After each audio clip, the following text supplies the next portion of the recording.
अनहद शब्द की यात्रा, साधक से सत्यलोक तक।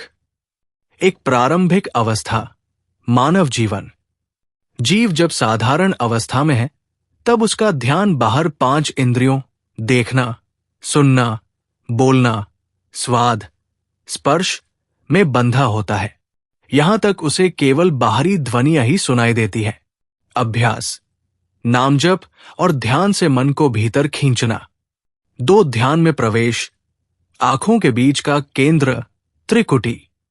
जब साधक आंखें मूंदकर भीतर जाता है तो सबसे पहले घंटी झंकार जैसी आवाज सुनाई देती है। ये आत्मा को ऊपर खींचने की शुरुआत है। ध्वनि टुन टुन बटा झंकार। 3 सहस्रार, 10वां द्वार। यहां साधक को शंखनाद जैसी गूंज सुनाई देती है। आत्मा बहुत हल्की हो जाती है और ऊपर उठने लगती है। ध्वनि शंख, गहरी गूंज। 4 सूर्य चंद्र मंडल से पार। इस स्तर पर मुरली बांसुरी जैसी मधुर धुन सुनाई देती है। आत्मा को दिव्य प्रकाश और मधुर रस का अनुभव होता है।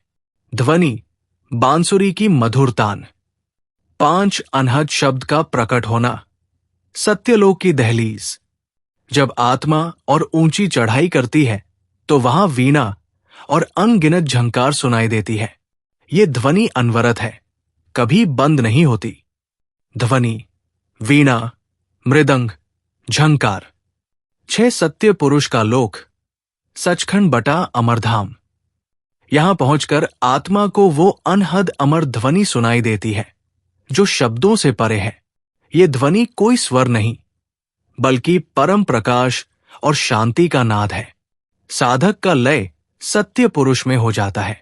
ध्वनि न शब्द न स्वर, केवल शांति और अमर प्रकाश। भाइयों और बहनों, जब जीव नाम सुमिरन और ध्यान से भीतर यात्रा करता है तो सबसे पहले उसे झंकार और घंटी जैसी ध्वनियां सुनाई देती है।